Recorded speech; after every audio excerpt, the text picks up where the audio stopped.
En répondant à l'invitation de Laurent Ruquier pour son émission « Les enfants de la télé », Stéphane Guillon n'avait pas imaginé que l'animateur et ses équipes retrouveraient un court-métrage qu'il a fait au début de sa carrière.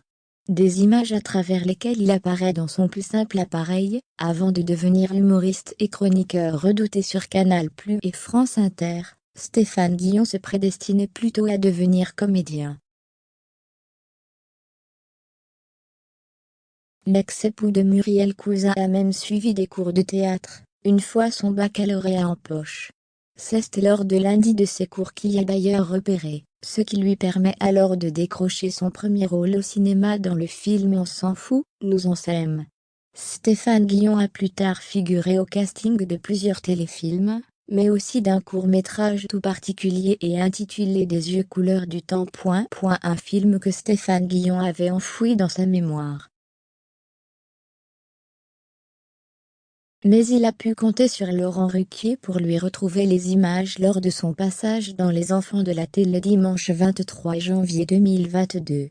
En effet, l'animateur a pris un malin plaisir à diffuser un extrait du court-métrage, dans lequel Stéphane Guillon apparaît entièrement nu, pour jouer une scène d'amour sous la douche, avec sa partenaire de l'époque. Très gêné face à cette séquence pour le moins caliente, Stéphane Guillon n'ose même pas y jeter un coup d'œil, et décide de quitter le plateau pour se cacher en coulisses, sous les rires des autres invités. Comme dirait Pierre Arditi, c'est lamentable, a-t-il réagi à son retour. Et d'ajouter toujours très embarrassé, c'est une vraie casserole. C'est un court-métrage que j'ai fait, il y a des années.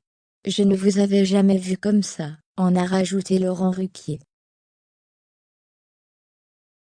Et de se moquer, 5 minutes, douche comprise, ce n'est pas du tout Jacques Chirac, c'est Stéphane Guillon. L'histoire ne dit pas si ce court-métrage l'a poussé à arrêter sa carrière de comédien par la suite, mais Stéphane Guillon semble mieux se débrouiller sur scène avec ses spectacles. Son dernier, certifié non conforme, a même été nommé dans la catégorie meilleur one-man show des Globes de Cristal 2016.